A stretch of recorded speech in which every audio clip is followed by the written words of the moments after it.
Pode se assentar.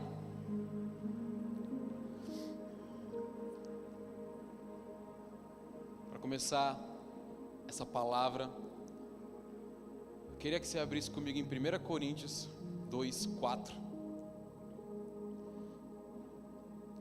Enquanto vocês estão abrindo, eu vou só contando uma historinha que aconteceu comigo. Lembro que eu estava na minha cela com a minha namorada, e aí nós estávamos ali aconselhando uma moça, e ali eu estava tentando falar palavras eloquentes, eu estava tentando falar coisas bonitas, eu estava tentando aconselhar ela da melhor forma, mas naquele momento, sei lá porque eu quis falar daquele jeito, e eu tentando buscar coisas bonitas para falar para ela, coisas que fosse legal para ela. E aí eu lembro que quando acabou aquele aconselhamento, eu saí, e aí a minha namorada ela disse assim para mim: Gabriel, foi lindo o que você falou para ela. Jesus falou com ela ali naquele momento, mas se ela quisesse ouvir palavras bonitas, ela podia ir no psicólogo.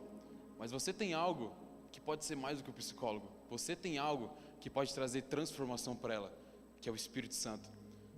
E aí naquele momento eu falei, caramba. E aí naquele momento começou essa palavra. E 1 Coríntios 2:4, a Bíblia vai falar assim: e a minha palavra e a minha pregação não consistem em palavras persuasivas e sabedoria humana, mas demonstração do Espírito Santo, que é poder. Dentro de nós existe o Espírito Santo, e nós temos poder para manifestar o reino dele. Então você pode pensar, quem é esse moleque que está em cima pregando? Eu não estou aqui para falar palavras humanas, mas eu estou aqui para demonstrar o poder do Espírito Santo. Eu estou aqui nessa noite hoje para simplesmente falar do reino dos céus. Então eu quero que você olhe para a pessoa do seu lado e fale assim para ela: brother, olha para ela e fala: brother, você precisa preparar o caminho para o Senhor. Agora vamos lá, Isaías 40, do 1 ao 5. Isaías 40, do 1 ao 5, para a gente ganhar tempo eu vou lendo. A Bíblia fala assim: consolai o meu povo, diz o vosso Deus, falai benignamente a Jerusalém, e brandai-lhe a sua milícia, e acabada a sua iniquidade está espiada, e já recebeu em dobro da sua mão o Senhor por todos os seus pecados. Voz do que clama no deserto, preparai o caminho do Senhor. Voz do que clama no deserto, preparai o caminho do Senhor. Endireitai o seu ermo e a sua vereda do vosso Deus. Todo vale será exaltado, e todo monte será alterido, será abatido, e o que é torcido se endireitará. Aqui é o profeta Isaías, e ele está profetizando a respeito de um rapaz chamado João Batista. Ele está falando a respeito de um homem que viria preparar o caminho para o Senhor Jesus. João Batista, se você não conhece ele, foi um homem um pouco diferente na Bíblia. A Bíblia fala que ele comia uns insetos um pouco diferentes, ele vestia uma roupa um pouco diferente, ele era um rapaz muito diferente. Tanto que lá em Lucas, a Bíblia vai relatar, Lucas 3:1, ela vai relatar de um homem que vai para o deserto, e ali se cumpre a profecia de Isaías, onde ele fala, onde ele prepara o caminho para o Senhor. Ele fala assim: arrependei-vos e crede no Evangelho. E ali naquele lugar, ele começa a preparar o caminho para o Senhor. Eles têm até idades semelhantes, João e Jesus, mas João foi o homem em que preparou o caminho para o Senhor. E nós, nessa geração, nesse tempo, nós precisamos preparar o caminho para o Senhor. Jesus, ele já veio sobre essa terra, pegou 12 brothers ali, mostrou para ele como que era a manifestação do reino dos céus. Ele falou assim: agora vocês vão. E agora a nossa tarefa é preparar o caminho, preparar a noiva perfeita para a volta do Senhor Jesus. E eu quero estar lá, você quer estar lá? Em Mateus 3:3, ele detalha mais sobre João. Ele fala assim: esse é aquele que foi anunciado pelo profeta Isaías, voz do que clama no deserto, preparai o caminho do Senhor e endireitai as suas veredas.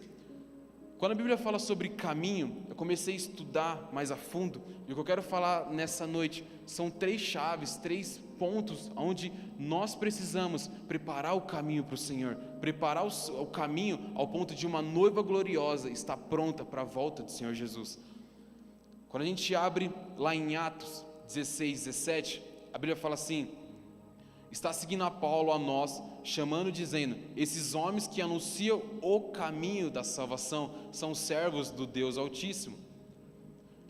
Quando os discípulos eles vão e eles começam a pregar o evangelho, eles começam a anunciar o evangelho, primeiramente eles são chamados lá de cristãos. Eles não eram chamados de gospel ou de evangélicos, mas eles eram chamados de cristãos porque eles eram parecidos com Cristo. E a nossa obrigação, se nós declaramos que nós somos crentes, a nossa obrigação é declarar Cristo na terra. E quando nós declaramos Cristo na terra, nós somos chamados de cristãos. Já aconteceu com você de no seu serviço, você está lá e alguém fala assim para você: nossa, você tem algo diferente, você tem uma paz, você tem algo um pouco diferente. É porque naquele lugar você está embaixando Cristo naquele lugar, e você está sendo um verdadeiro cristão. E na época dos discípulos não tinha um nome para aquilo que eles estavam fazendo, e as pessoas começaram a colocar um título sobre aquilo. Eles começaram a falar que era o caminho. Em Atos 19:9 vai falar assim: mas como alguns deles se endureceram e não obedeceram, falaram mal do caminho perante a multidão. Então os discípulos, quando eles começam a anunciar o evangelho, é intitulado naquele momento como o caminho. E existe algo a mais sobre o caminho. Jesus ele vai falar: eu sou o caminho, a verdade e a vida. Ninguém vem ao Pai senão por mim. Jesus ele é o caminho. Não existe meio termo, não existe direita, não existe esquerda, mas simplesmente Jesus ele é o caminho.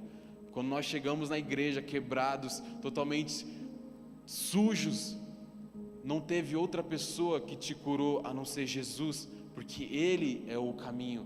Nada além dele era outro caminho senão Jesus. João Batista, quando ele está preparando o caminho para o Senhor, ele não fala de outra pessoa, ele não fala de alguém que era conhecido, ele não fala de alguém que era famoso, mas ele fala de alguém que ele precisava preparar o caminho, porque ele já sabia que Jesus ele era o caminho, a verdade e a vida, e sem ele nós não somos absolutamente nada. Em Hebreus 10:19-20 vai falar assim: tendo, pois, irmãos, ousadias para no santuário, pelo sangue de Jesus, pelo novo e vivo caminho que Ele nos consagrou pelo véu, isso é, pela sua carne. Jesus já consagrou o caminho para nós. Jesus ele já preparou tudo para nós. Quando Jesus ele morre na cruz, quando ele se coloca, aquele que não tinha pecado, ele se colocou no nosso lugar, morreu numa cruz pelo meu e pelo seu pecado. Ele consagrou o caminho para nós. Antigamente, para você acessar a presença de Deus no Antigo Testamento, a gente vê lá, era uma vez no ano, um sacerdote, um rapaz que entrava ali. E hoje nós temos o livre acesso, porque Jesus consagrou o caminho para nós. E a pergunta que eu quero deixar para você é a seguinte: como nós temos preparado o caminho do Senhor, aquele que Ele já consagrou para nós? Sabe, porque eu vejo que hoje em dia é até meio que modinha a gente falar de que você é crente, que você é cristão. Lembro quando eu era, sei lá, na época do ensino da escola, aí eu lembro que você falava que você é crente, você falava com vergonha, você ficava, eu sou crente. Você falava até que é meio que para dentro. E eu vejo que hoje em dia é meio que modinha você falar que você é crente, mas quando você fala para alguém, eu sou cristão, você está declarando, eu sou Cristo na terra. E o que diferenciava Cristo na terra do que eram os mestres da lei é porque a pregação de Jesus não era simplesmente palavras, mas era a demonstração do Espírito Santo. Essa semana eu peguei um Uber e ali ele estava falando bastante comigo. Eu falei, caramba, tem que evangelizar esse cara, vou falar de Jesus para ele. Eu tentando procurar uma forma de falar de Jesus para ele. Ele começou a falar de trânsito, que o pessoal é muito perigoso, ninguém se preocupa com ninguém. Eu falei, vou falar de amor ao próximo. Aí eu virei para ele e falei assim, hoje em dia as pessoas não têm amor ao próximo, mas tem alguém que te ama muito. Aí ele mudou o assunto, ele falou, não, esse amor ao próximo eu não acredito nisso não. Eu falei, Jesus. E aí ele começou a falar. Aí eu falei, tá bom, Jesus, me ajuda, como que eu falo de Jesus para esse cara? Aí eu vi que no meio do carro tinha uma Bíblia. Aí eu olhei para ele e falei assim, ô brother, você acredita nisso aí que tem no meio do seu carro? Aí ele olhou para mim, isso aqui? Acredito, muito. Eu falei, você vai para alguma igreja? Aí ele falou, não. Aí eu falei, entendi, mas você lê ela? Aí ele, faz tempo que eu leio, mas eu acredito nela. E aí ele começou a querer falar da Bíblia para mim, mas de uma forma, sabe quando a pessoa ela quer falar de algo, mas ela não manja muito, aí ela tenta falar palavras bonitas e não dá muito certo, e fica naquele... E aí eu olhei para ele e falei, tá bom, não vai funcionar. Falei, brother, eu posso orar por você? Aí ele falou, pode. E aí eu comecei a orar por ele, começou a me vir, o Espírito começou a me falar algumas coisas a respeito da vida dele. E conforme eu fui falando, eu abri o olho assim, eu vi que ele começou a ficar com o olho estralado assim, o olho dele começou a encher de lágrima. E aí eu falei, que no nome de Jesus você seja muito abençoado. E aí ele olhou para mim e falou assim, como que você sabe dessas coisas? Aí eu falei, não sei. E aí eu olhei para ele e falei, eu não estou aqui para te falar palavras bonitas, mas eu estou aqui porque existe um poder dentro de mim que é o Espírito Santo, e se você quiser ele pode entrar dentro de você. Você não vai conseguir embaixar o reino no seu serviço, ou preparar o caminho do Senhor no seu serviço, falando palavras bonitas. Você vai conseguir embaixar o reino no seu serviço, demonstrando o poder do Espírito Santo. Uma vez que você demonstra o Espírito Santo, a Bíblia fala, o espírito de profecia é testemunha de Jesus. Uma vez que Jesus é liberado em um lugar, que uma testemunha vê algo, porque palavras é muito fácil, você está falando, você fala de uma coisa, Jesus é bom, Jesus é legal, mas quando você demonstra algo, quando você mostra alguma coisa que eles podem ver, aí o espírito profético é liberado em um lugar, e uma vez que o espírito profético é liberado em um lugar, ali a cura, ali a restauração, ali a transformação, e a mesma forma pode acontecer na sua casa, no seu lar. Bosco, mas não tem ninguém que é convertido na minha casa. Se você demonstrar poder do Espírito Santo na sua casa, no seu lar, a sua família pode ser restaurada, a sua família pode ser transformada, a sua universidade, o seu serviço pode se transformar um lugar onde o reino é embaixado, uma vez que você demonstra o poder do Espírito Santo. E o que fazia os discípulos ser conhecido como o caminho, era porque eles demonstravam o poder do Espírito Santo. Mas eu e você, nós tínhamos um caminho já, e esse caminho era o inferno. Bosco, como assim? Eu já ia para o inferno? É isso mesmo. Nós já nascemos em uma coisa chamada raiz adâmica.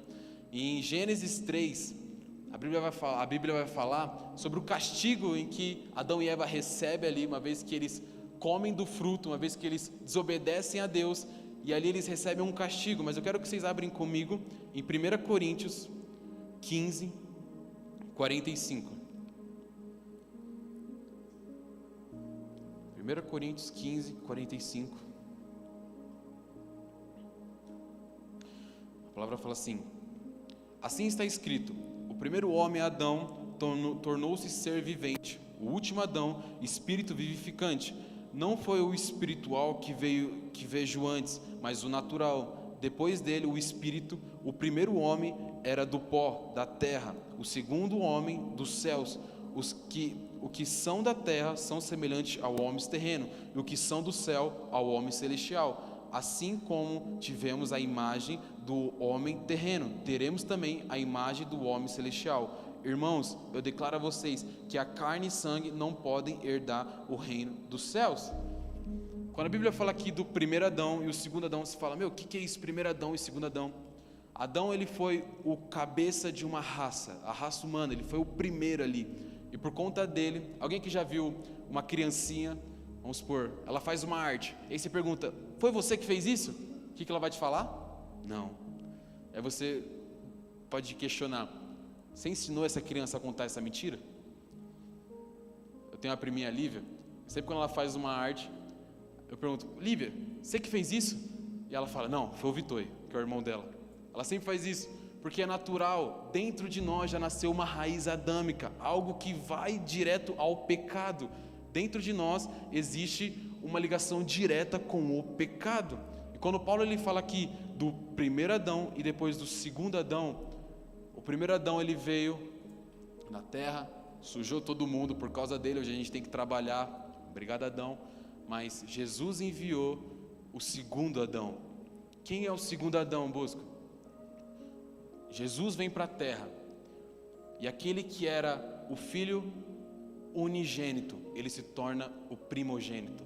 Aquele que era o único, ele se torna o primeiro, porque ele disse assim, a partir de mim, toda uma geração vai ter a possibilidade de não mais viver na raiz adâmica, mas viver na raiz do Espírito. Jesus ele falou assim, eu vou ser aquele que eu vou me levantar como aquele que será a cabeça de uma geração santa, e a minha escolha e a sua escolha é viver de acordo com o primeiro Adão ou o segundo Adão. Nós temos a escolha de vivermos conforme a nossa vontade, o nosso querer, daquilo que nós queremos, ou viver de acordo com a vontade de Jesus, porque Jesus, ele se torna um cabeça, e esse cabeça determina que a partir de mim, ele fala assim, a partir de mim, eu vou salvar toda uma geração, que terá a possibilidade de, mesmo sendo pecador, ter a misericórdia do Senhor, e a partir da graça de Jesus, aquilo que nós não merecemos, aquilo que você não comprou, aquilo que você não precisou fazer nada, começou quando Jesus morreu numa cruz por você, e através da morte dele, e através da ressurreição dele ao terceiro dia, em que ele dominou céus, terra e debaixo da terra, pelo poder do nome de Jesus, hoje nós temos o livre acesso à presença, e uma vez que nós temos o livre acesso à presença, nós temos acesso à misericórdia do Senhor, e quando nós temos a misericórdia dele, nós nos tornamos santos, como somos a imagem e semelhança dele. Quando nós falamos em Isaías 35:8, a Bíblia fala assim: ali haverá uma estrada, um caminho em que será conhecido por caminho de santidade. Santidade significa ser separado. Nós nunca vamos conseguir preparar o caminho para o Senhor com um caminho sujo. Nós só iremos preparar o caminho para o Senhor, uma vez que nós entendemos que Ele consagrou o caminho para nós, nós devemos andar em santidade. O mínimo que Deus espera de nós é que nós andemos santos como Ele é santo.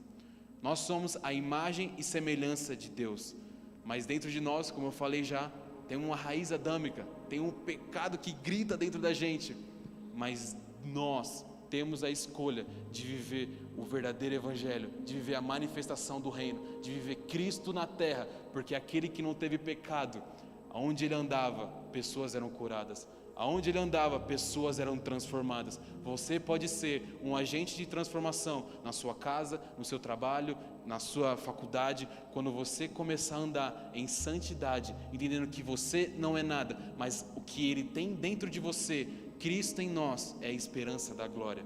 E nós precisamos viver o verdadeiro evangelho. Segunda chave aqui nós, que aplaude o Senhor.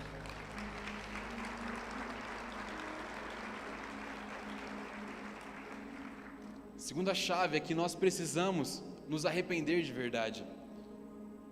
Sabe, é muito fácil a gente viver uma vida de crente, em que faz coisas erradas a semana inteira, mas chega no domingo, oh, aleluia. Jesus ele é misericordioso. Jesus ele é uma pessoa tão boa, que mesmo nós sendo sujos, mesmo nós não sendo absolutamente nada, Ele nos escolhe para nós sermos usados por Ele. Mas nós precisamos realmente nos arrepender dos nossos pecados. Abre comigo em Mateus 16, 24. A Bíblia vai falar assim, eu vou lendo para a gente ganhar tempo. Então Jesus declarou aos seus discípulos: se alguém deseja seguir-me, negue-se a si mesmo, tome a sua cruz e siga-me. Mateus 16, 24. Uma vez que nós queremos preparar o caminho para o Senhor, nós precisamos carregar a nossa cruz. Quando Jesus ele se referencia à cruz, nesse versículo em específico, cruz aqui, ela significa vergonha. E carregar a sua vergonha não é algo legal, não é algo fácil. Você viver uma vida de santidade não é algo confortável, mas você viver uma vida de santidade é algo que te tira da zona de conforto. Pedro, quando ele vai pregar, a pregação ali que várias pessoas são salvas, o que ele vai pregar? Arrependimento. João Batista, quando ele está no deserto, o que ele prega? Arrependei-vos e credes no Evangelho. Arrependei-vos e credes no Evangelho. Jesus nos chama para um total arrependimento. Hoje nós precisamos realmente nos arrepender dos nossos pecados. Não simplesmente, pequei, vou pedir perdão e já era. Não, mas realmente se arrepender do nosso pecado. Jesus ele é misericordioso, Ele perdoa o nosso pecado, mas de nada adianta nós continuarmos vivendo no pecado, porque a única coisa que separa eu e você, aponta a pessoa do seu lado e fala assim, você, a única pessoa que pode separar eu e você de Deus é o pecado. E uma vez que nós temos acesso ao pecado, o que tirou Adão e Eva do jardim? O pecado. Eles saíram do jardim por conta do pecado, mas Jesus nos deixou a misericórdia dele. Jesus nos deixou o amor incondicional dele. 1 João 1:9, se confessarmos o nosso pecado, Ele é fiel e justo para perdoar os nossos pecados, para purificar toda a injustiça. Eu não sei qual é o seu nível com Deus, eu não sei qual que é o seu nível de intimidade com Ele, mas quando a gente fala de santidade, de arrependimento de pecado, a gente já imagina algo muito, meu Deus, muito difícil. Mas quando você se declara cristão, o mínimo que nós devemos andar é em total santidade, porque uma vez que, quando Jesus ele fala assim, eu só faço aquilo que eu vejo o Pai fazendo, quando você olha para Jesus, quando você fixa os seus olhos em Jesus, quando você tem sua leitura da Bíblia diariamente, você entende que não tem outro modelo a não ser o modelo de Jesus.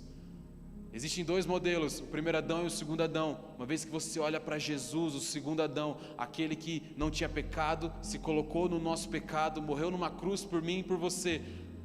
Hoje nós temos o acesso ao arrependimento. E não é simplesmente perdão dos nossos pecados, mas é uma graça que pode empoderar a nossa vida. É muito fácil a gente falar que a graça, ela é algo simplesmente para você perdoar os seus pecados. Mas quando a gente pega o significado da palavra graça, é aquilo que vai te tornar mais convincente, aquilo que vai te tornar com mais gracioso, vamos dizer assim. Porque os discípulos eles estavam cheios de graça, e Pedro, ao estar totalmente cheio da graça, Pedro foi aquele que negou Jesus 3 vezes, ele foi aquele que cortou a orelha do rapaz lá, tinha nada a ver com o negócio, cortou a orelha dele, ele era um cara que só fazia coisa errada, mas ele, em algum momento da vida dele, ele recebeu a graça de Deus sobre ele, de uma tal forma, que Jesus faz com ele, quando Jesus se encontra com Pedro, fala assim, Pedro, vamos fazer um churrasquinho aqui, senta aqui eu e você na praia, vamos pegar um peixe. Jesus, ele chama vocês hoje, e me chama, para sentarmos na mesa com Ele, comer um churrasquinho com Ele, e simplesmente receber uma graça dentro de nós, porque aquele momento em que Jesus sentou com Pedro, em um momento de comunhão, ao partir do pão os olhos se abrem, e naquele momento, o que era um Simão, um homem pecador, um homem que era falho, um homem que era estressado, um homem que era descontrolado, ele recebe uma graça dentro dele, de uma tal forma, que aquele homem, aquele mesmo homem, andando na rua, olhando para um paralítico que está sentado na rua, pedindo dinheiro, ele fala, eu não tenho ouro nem prata, mas o que eu tenho para você é a demonstração do Espírito Santo, levanta e anda, e aquele homem é curado. Jesus não chama você pelo seu pecado, mas Ele te chama pelo aquilo que Ele sabe que Ele vai fazer através da sua vida. Jesus, Ele não olha para o meu e para o seu pecado. Hoje você pode estar num nível de que, meu Deus, eu só faço coisa errada, eu estou fazendo isso. Todos os dias nós vamos estar assim. Mas o que vai definir o seu nível de santidade com Deus é em todos os dias da sua vida, o maior lugar onde você quer estar é aos pés da cruz. Pedro entendeu que o lugar onde ele tinha que estar não era um lugar onde ele buscava quem era o discípulo mais amado, quem era o discípulo mais reconhecido, mas ele entendeu que Jesus era tudo para ele, e a partir do momento que ele entendeu isso, a graça de Deus entrou sobre ele, e não simplesmente perdoou os pecados dele, mas trouxe um empoderamento sobre ele, e quando ele foi empoderado, se transformou um dos maiores apóstolos de todos, em que embaixou o reino, em que levou o evangelho para todos os lugares. Jesus chama você hoje para manifestar o reino dos céus.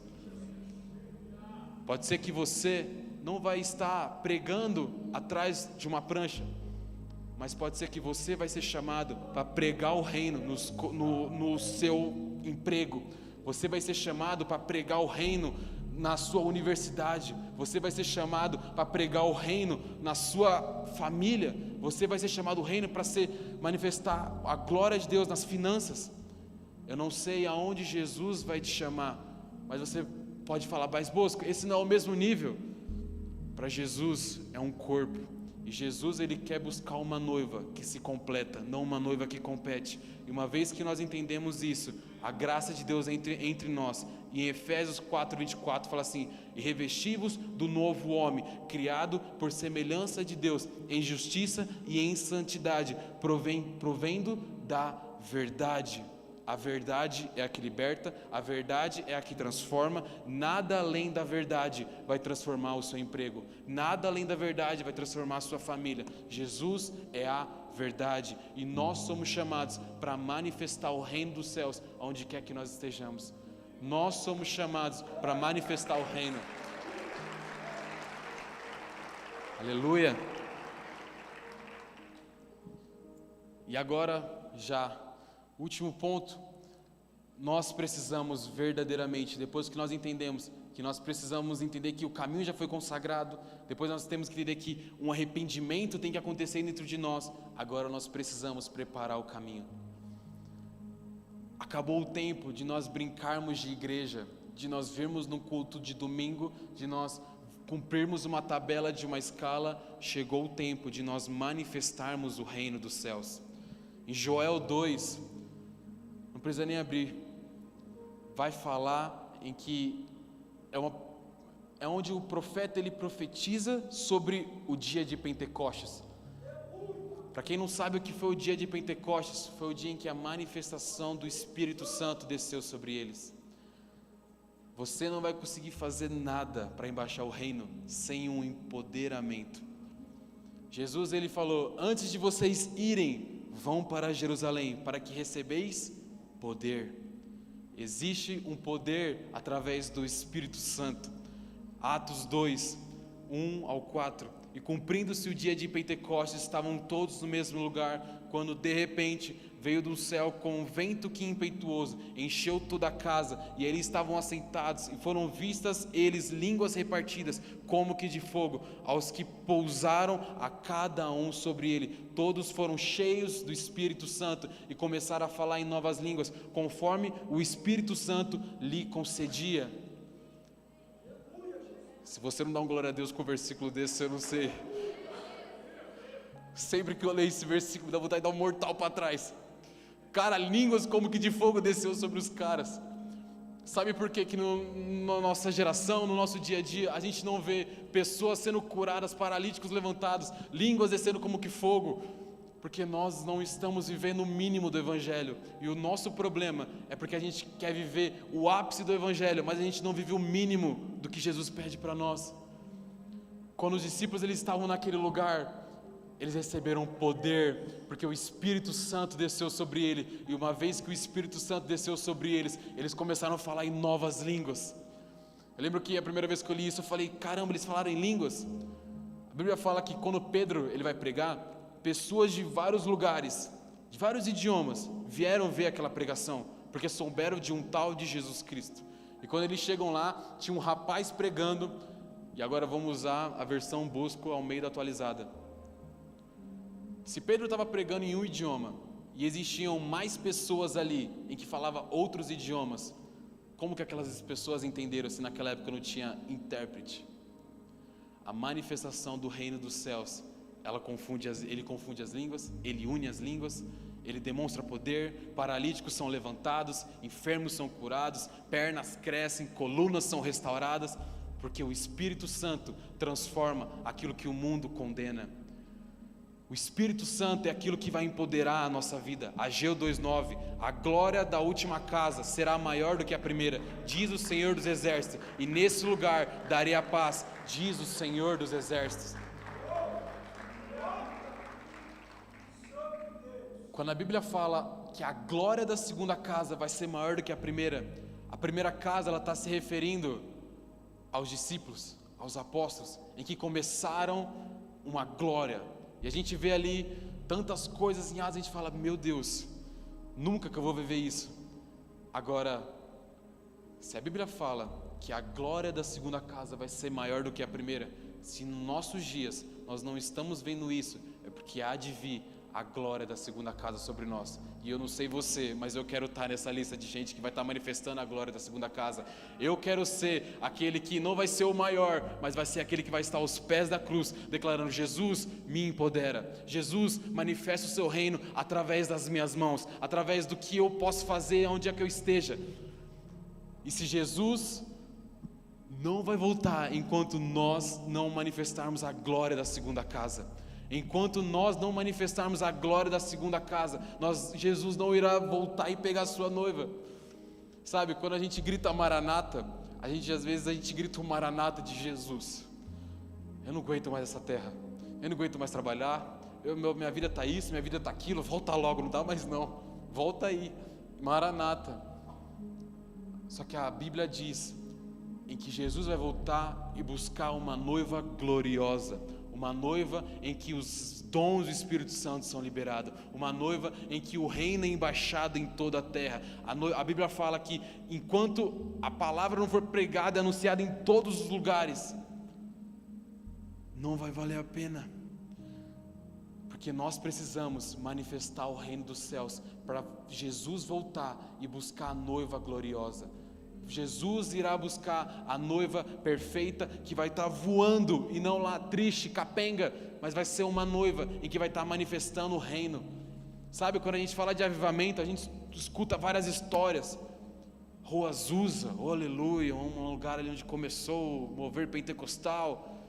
País de Gales, um cara, existem relatos em que David Robertson, ele estava pregando no vestiário de um futebol e a glória de Deus desceu tão forte sobre aquele lugar, em que o estádio não teve mais jogo, e aquele mover foi para o estádio, e todo um estádio foi cheio do Espírito Santo. Existem muitos outros, da Colômbia, de outros lugares, e de verdade, eu estou cansado de apenas escutar avivamento. Eu estou cansado de simplesmente escutar de coisas que Deus fez na antiguidade, coisas que Deus fez há muito tempo atrás, sendo que o Espírito Santo está liberado em nós. A nossa igreja, a noiva de Cristo, precisa despertar. A nossa oração tem que ser a oração de Abacuque. Abacuque 3:2, abre comigo rapidinho. Senhor, ouvi falar da sua fama, tremo diante dos teus atos. Senhor, realiza de novo em nossa época. O nosso clamor tem que ser: Jesus, faça de novo. Jesus, mais uma vez.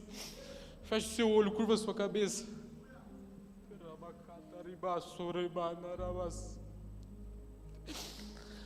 Jesus, nós estamos cansados de viver um evangelho morno. Nós estamos cansados de viver um mínimo evangelho. Jesus, vem e faça de novo. Vem e manifesta mais uma vez. Vem e faça tudo novo. Nós não queremos copiar avivamento. Nós não queremos copiar alguém que prega bem. Nós queremos a manifestação do reino dos céus sobre a terra. Quando a Bíblia diz assim na terra como nos céus, não é uma igreja cheia em que pessoas estão com as mãos para cima, mas é um lugar onde a sociedade é mudada, é um lugar onde os homicídios acabam, é um lugar onde pessoas e famílias são restauradas, onde o divórcio acaba, onde suicídio não existe mais. Avivamento não é um culto abençoado, avivamento é a demonstração do Espírito Santo em uma sociedade. Eu não sei você, mas dentro de mim, ver um show lotar mais do que um congresso, um culto, é algo que me deixa indignado. A nossa oração, Jesus, é: vem e faça tudo novo. Vem e faça tudo novo. Vem e faça de novo. Nós queremos ir a um nível maior, nós queremos ir a um nível onde nós perdemos o pé. Em Ezequiel 37, a Bíblia vai falar de um rapaz em que ele começa a entrar em uma água, e essa água primeiro começa na sua canela, depois na sua cintura, depois no seu ombro, e depois ele fala que ele perde o pé. A nossa intimidade com Deus, ela pode estar no seu joelho, a um ponto em que você está na igreja, mas você conduz aonde você quer andar. A sua intimidade com Deus, ela pode estar na cintura, em que mesmo sendo um pouco difícil, mas você consegue andar. Ela pode estar no seu ombro, ao ponto de que fica muito difícil, mas você consegue conduzir para onde você quiser. Mas existe um nível onde você perde o pé, onde você não consegue mais andar pelo aquilo que você quer, onde você não consegue mais andar pelo aquilo que você quer fazer, mas você é totalmente conduzido pelo Espírito Santo, você é totalmente tomado pela glória, de uma forma que não existe mais você, não existe mais sua opinião, não existe mais aquilo que você quer, mas existe qual é a opinião dos céus. Qual é a vontade dos céus? Não existe mais o meu plano, não existe mais a minha vontade, mas existe qual é a vontade do reino dos céus sobre essa situação. Jesus, o nosso clamor nessa noite é que o Senhor venha e faça tudo novo, venha e faça de novo, venha e leva a sua igreja ao ponto em que nós perdemos o pé, venha e leva a sua igreja ao ponto em que os dons são liberados, ao ponto que dons estão sendo liberados nesse momento, a manifestação do reino está sendo liberada nesse momento. Pode ser que você vai começar a sentir o seu peito começar a esquentar. Pode ser que você vai começar a sentir a sua mão esquentar de uma forma. A Bíblia fala que muitos são chamados, mas poucos são escolhidos. Nessa noite Deus está chamando os que são chamados para embaixar o reino. Eu não sei você, mas eu não sei viver um evangelho medíocre. Eu não sei viver um evangelho raso. Nós precisamos preparar o caminho para o Senhor. Nós precisamos manifestar o reino dos céus nesse lugar.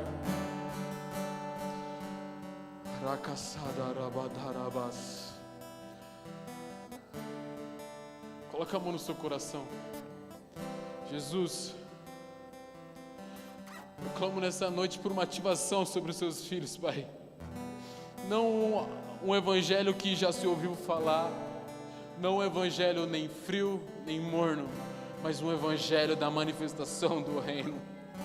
Não um evangelho crentez, não um evangelho cheio de coisas que você já sabe fazer, mas de um evangelho em que o reino dos céus se renova todos os dias, aonde pessoas vão ser curadas onde é que você andar, aonde pessoas vão ser impactadas pelo seu reino. Jesus, eu oro por ativação sobre os seus filhos.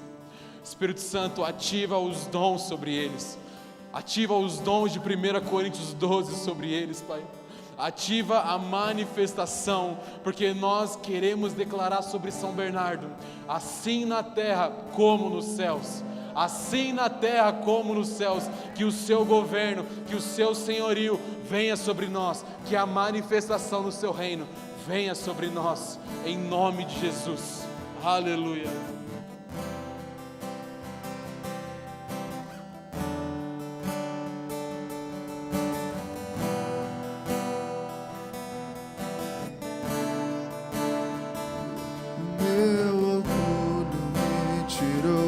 Jardim, tua humildade colocou jardim em mim. E se eu vendesse tudo que tenho, em troca do amor eu falharia.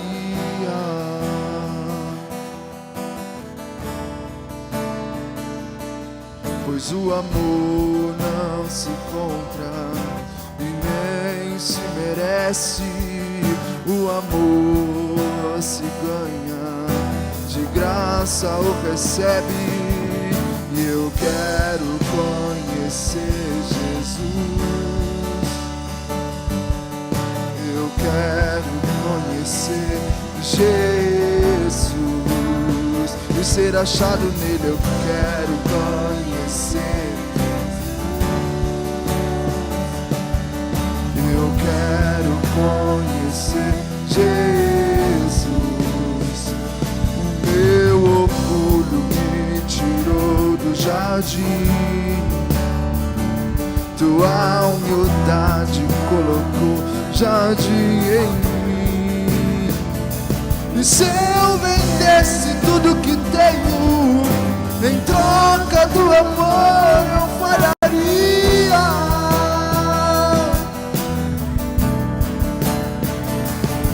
Pois o amor não se compra, nem se merece.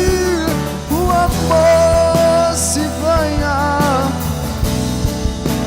Eu quero conhecer Jesus.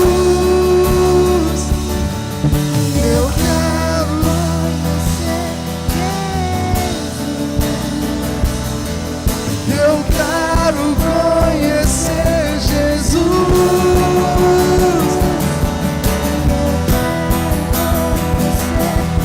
Jesus, o meu amado é.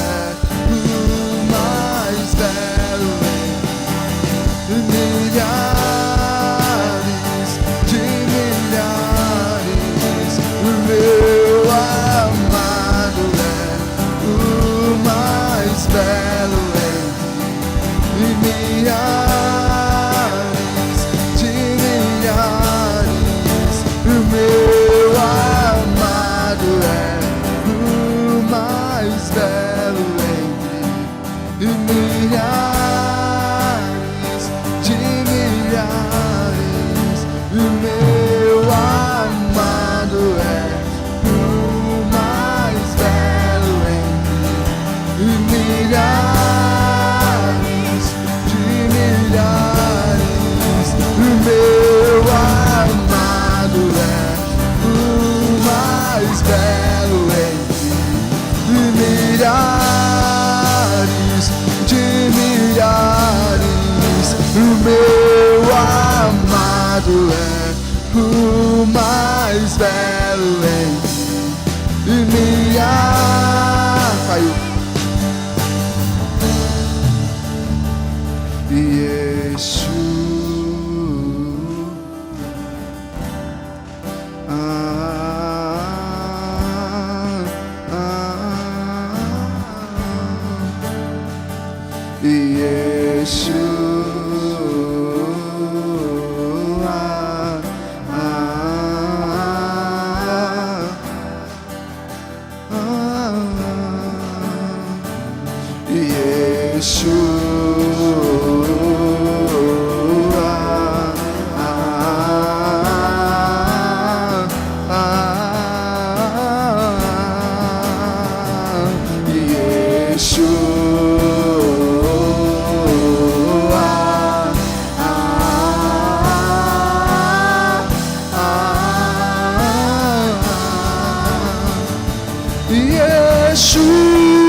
Vejo uma mãe que está muito preocupada com um filho em específico.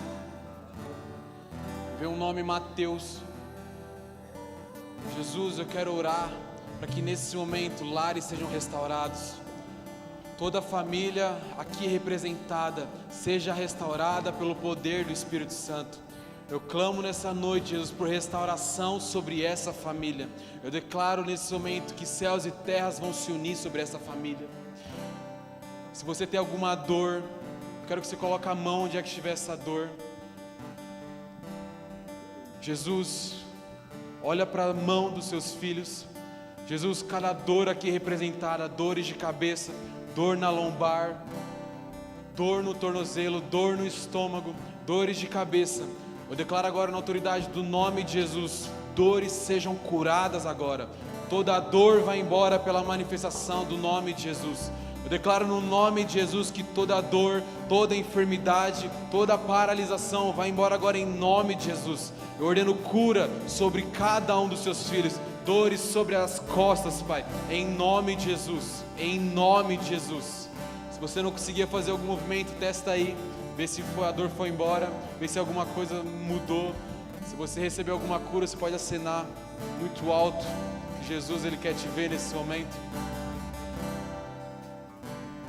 Ainda continuando, se você que veio pela primeira vez, se você quer aceitar Jesus como seu Senhor e Salvador nesse momento, eu quero que você coloque a sua mão no seu coração.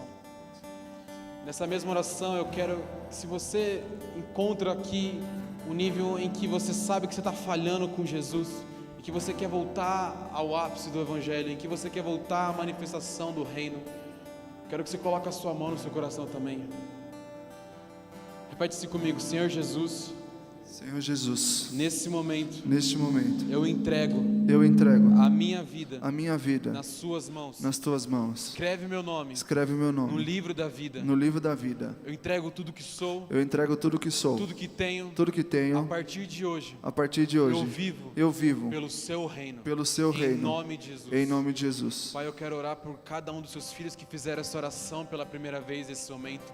que no nome de Jesus, eu creio que nesse momento, a sua palavra fala que quando alguém se arrepende e vidas são salvas, há uma festa no céu. E eu creio que a partir de hoje, história de muitas pessoas está sendo mudada. A partir de algumas pessoas aqui, famílias serão transformadas, lares serão transformados. Eu oro também, Jesus, por aqueles que estão sendo ativados nesse momento. Jesus, que a chama que estava fria, eu oro para que nesse momento o seu fogo venha sobre eles. Que no nome de Jesus, cada um aqui saia manifestando o seu reino. E que no nome de Jesus, o Senhor nos leve em segurança para nossas casas. E que no nome de Jesus, todos os dias da nossa vida, nós possamos viver conforme a sua vontade. Em nome de Jesus. Vai debaixo dessa bênção, dessa palavra, em nome de Jesus. Deus abençoe sua vida.